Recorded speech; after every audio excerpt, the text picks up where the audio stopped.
Ladies and gentlemen, it's match day.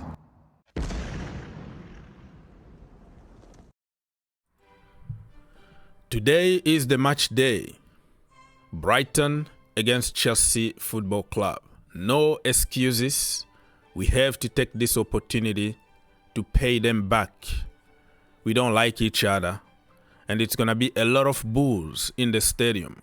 We have to be mentally strong to see the game out. I'm very confident about the boys. We can't really lose this game. If we win today and we win on Sunday, we have a chance to go to Europa League. Fingers crossed, Manchester United can do Chelsea a favor today by getting a result, a draw or a win against Newcastle United. Let me just remind you my lineup for the game. I've already made another video talking about it in details. I'm just reminding you in case you didn't watch the previous video. But before we go any further, you know what to do. If you want to help your brother out, please consider to subscribe to the channel and like the video. It's gonna take you just 1 second to do it. It's the end of the season. I need your help, and that help is 1 second to smash the like. Let's get minimum 1,000 likes in this video. If you want to see the Blues win the game tonight, all you have to do is to smash the like. Much appreciated. Okay, so let me remind you. Petrovic in goal, Cucurella, Levi Colwill if he's fit, Chalobah, Malo Gusto. In the midfield, Moises Caicedo,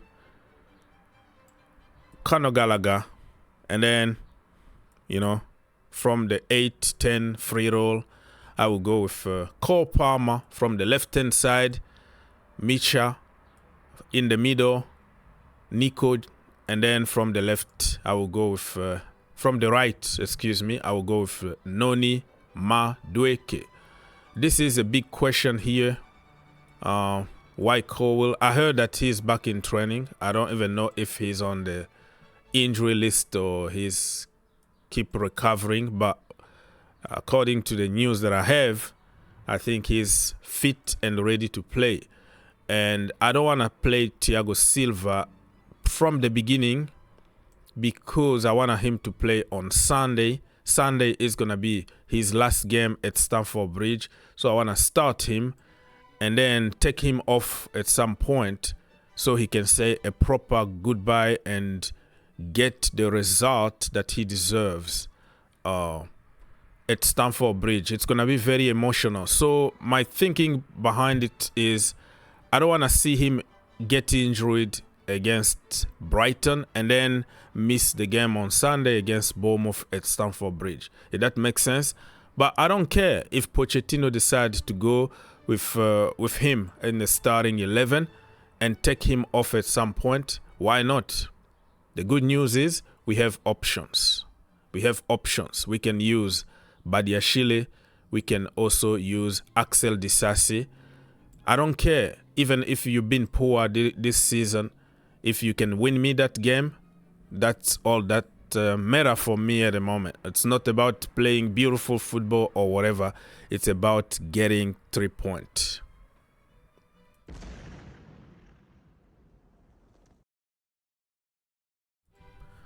So quickly, we're going to win this game. We're going to beat them 3-1 away.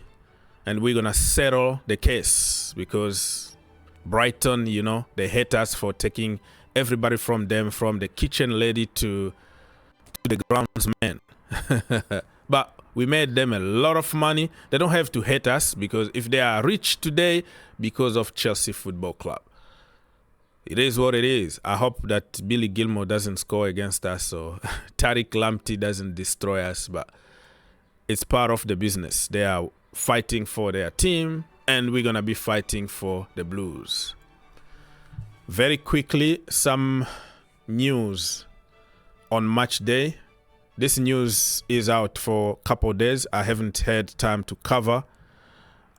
Pedro Lima from the second division in Brazil, being monitored by Chelsea Football Club, according to ESPN Brazil. And he's called Cafu, the next coming of Cafu.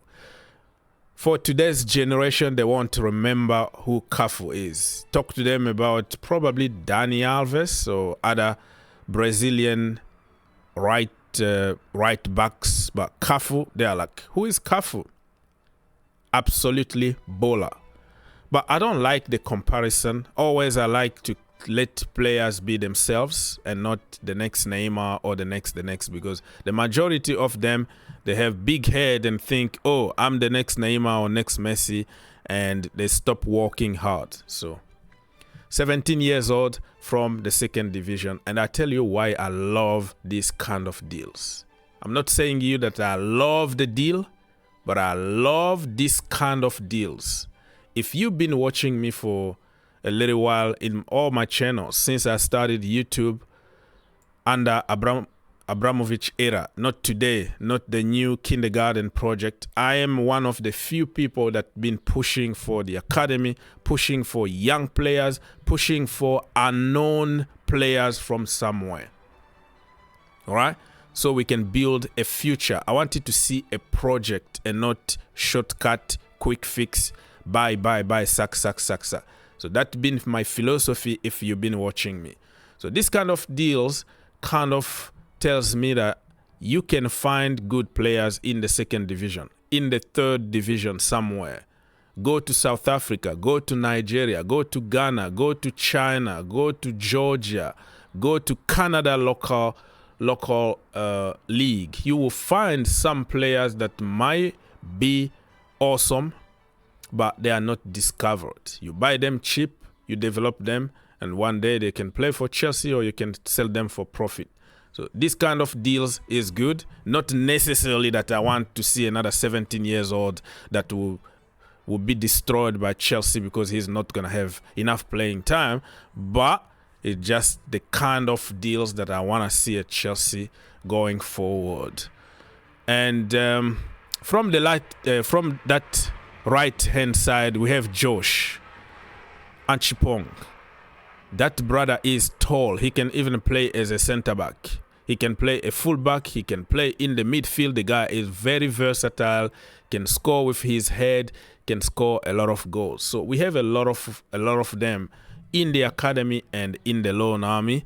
But I think this is a project that has to do with selling him in the future, or if he's successful, he's so good, awesome, one day, why not see him in the Chelsea team? And remember Martinelli from Arsenal. He was discovered in the 4th division in Brazil. And you know the rest. Look at his level. Without injuries, Martinelli was going to be one of the best in the world right now. So all I can ask you, my people, is to keep an open mind and not copy-paste the narrative going on social media, because a big account said, I don't want this kindergarten project anymore. I'm sick of this. And then you copy and you paste. Look at the future, right? Look at the future. This project is amazing. You like it or not, when this project starts clicking, my friend, we're going to be unstoppable. Mark my word. We're going to go through a little bit of crisis, quote unquote, but everything in life you have to build. It takes time to build something, but the end is the most important.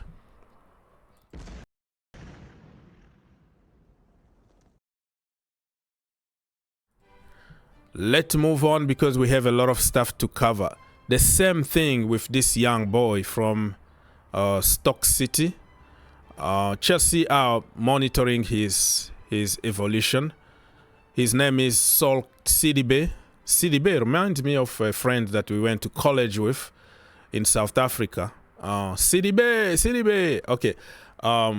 Eye-catching breakthrough year at Stoke, blah, blah, blah. Rangers, AC Milan. And again, this is for the project. All I don't want to see at Chelsea is buying all the wonder kids and not giving them an opportunity. You know, look at Washington. He's playing with the academy now, but in Brazil he was playing in the first team already. So I don't wanna. I'm not talking only about Chelsea Football Club. It's about the future of young bowlers. We got Alex Matos from Norwich. He's on loan now, doing pretty good. I'm not saying that you have to play every single kid that we buy or every single person that we have in the academy, but come on, man. Instead of going and getting Saul Niguez on loan and pay 8 million for 1 year loan, you can just use your own kid from the academy, give him an opportunity, and see how it's gonna be. So this one is also a case to watch. Willian, Estevao, Willian, Messinho, his case is progressing according to report, and Chelsea will send more scout to scout him today. Like on Wednesday, they have a big game in the Copa Libertadores, you know, let's say Champions League, South American Champions League, kind of. So he's playing tonight with Hendrick, so we will be watching and negotiating. I don't know how long it takes to negotiate a case like this, but I'm afraid that Bayern Munich are going to jump to the opportunity.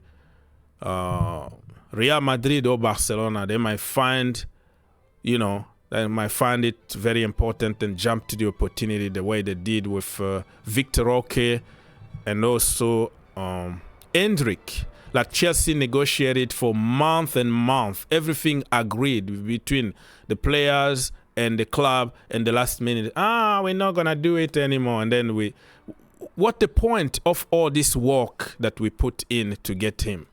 So I want this deal to close as soon as possible. Pay the money and move on to the next target.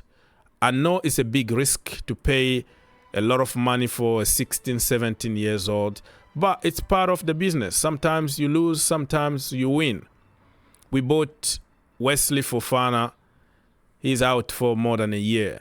You know what I mean? It's always a risk. And he's on 200K every single week. Get this done. So Chelsea have prepared and improved. How many times are we going to prepare and prepare? Just do it. Get the job done, man. I'm sick and tired of this.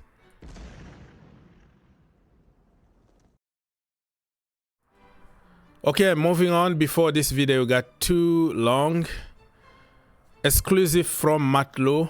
Chelsea are going to benefit 5 more million bonus on Eden Hazard deal. Marina has done it again. The queen. So even though Eden Hazard left Madrid like 5 months ago, the deal still in place that if they reach another Champions League final for, I don't know, the deal was cooked according to years, not necessarily if the player is still there or not. That's the way I understand it. So he cooked a very good deal and we're still getting money. So congratulations to Marina for that. But if you compare overall how much money or how many bad deals that we made under Marina, and we are in trouble today with the financial fair play and with point deduction, and because of some of the stupid good deals that we cooked back then under Marina. So I don't want to like close my eyes just because we're going to get 5 more million bonus on Eden Hazard and all of a sudden start celebrating because the losses are just so big compared to what we got from Eden Hazard.